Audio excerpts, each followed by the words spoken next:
Hey guys, so good news. We have new news on both the Scream and the Jurassic World franchises, and I am a huge fan of both Scream and slash Jurassic Park, Jurassic World. So the fact that we have a new Scream 5 and Jurassic World 3 movie coming out soon is really exciting.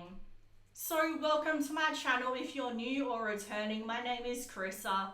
Basically, I like to talk about movies. I do reviews, I talk about current industry related news, I do trailer reactions. So if any of that takes your fancy, then please feel free to subscribe or just like. It really helps my channel.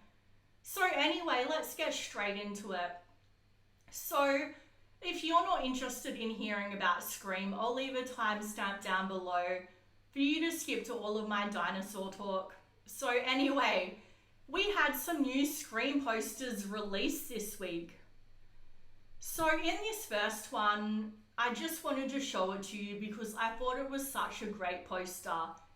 And I let the guy that made the poster know on Twitter that I thought it was a really good poster, and he liked my thing. Anyway, I thought I would just throw that in there. So it's just good to see some original thinking coming out of Hollywood, because a lot of our posters lately have looked a little crappy.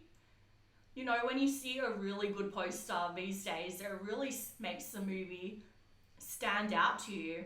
Anyway, so we have another Scream poster saying the killer is on this poster. So the killer is on this poster, but that doesn't really say a lot because basically the whole cast is on that poster.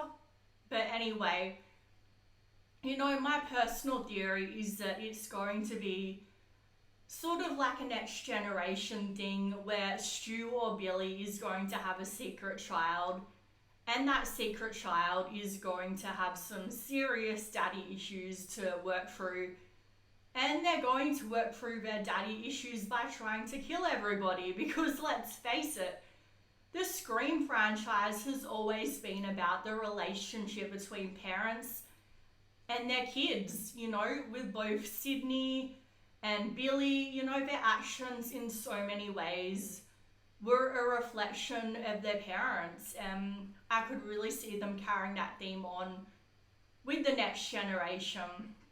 And, you know, I would love to see Kirby, played by Hayden Panettiere, return from Scream 4.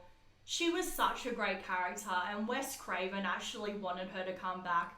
That's why he left her death sort of open-ended, but apparently, well, so far it looks like we're not going to have her returning, which is a pity. But anyway, you know, I don't know. I think, is it Jack Quaid, Dennis Quaid, whatever his name is, that guy, he also gives me like serial killer vibes. I don't know what it is about him, but he just gives me like this real serial killer feeling. So I'm thinking he might be the son of one of them, of Stu or Billy.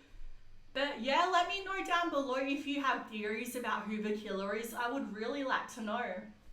So moving on to some dinosaur news, we have this picture of Chris Pratt's character and a dinosaur, and it really speaks to the tone of the movie that we're going to see. It's going to be a lot like Fallen Kingdom, in that there's going to be a strong social commentary message of like, you know, animal activism. And I love animals, you know, I am so against people wearing fur and all of that sort of stuff, like, but still, I do not want to see that in my Jurassic World movie. I want to see dinosaurs being scary and terrifying. Like, one of my earliest memories of movies is as a kid watching Jurassic Park 1, and there's that classic scene where they're in the dinosaur enclosure area and the electricity has gone out, and you see the cup of water on the car, the wind, you know what I'm talking about, the front of the car.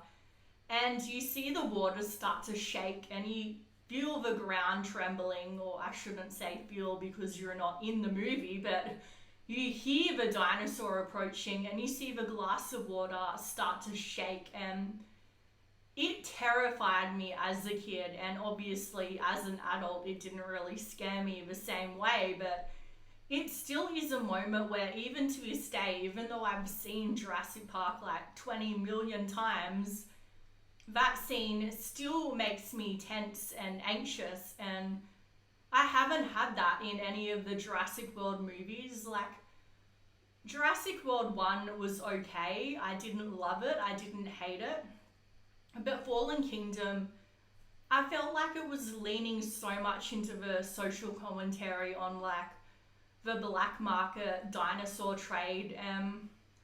It just made the dinosaurs so sympathetic, and it was really emotional seeing all the lava kill them on the island. And I don't want to get emotional over the dinosaurs dying. I want them to chase people and eat people. Okay, that makes me sound like a bit of a sociopath, but you guys know what I mean. So, we had an interview with, I think, Chris Pratt, and he expanded on this and said, like, this movie, Dominion, takes place, I think, 4 years after Fallen Kingdom. So, the dinosaurs and humans are mixing together, and there's a lot of shady people obviously trying to take advantage of the situation and use the dinosaurs for, like, for wars and things like that. Look, I don't mind this storyline if it's like a small storyline and then there's other parts of the movie, but it seems like that's going to be like the central storyline. And look, maybe you love it, and if you do, great. I want you all to enjoy this movie, but I just personally don't like the sound of it. So let me know down below what you think of this. Please subscribe, like, comment, all of that stuff.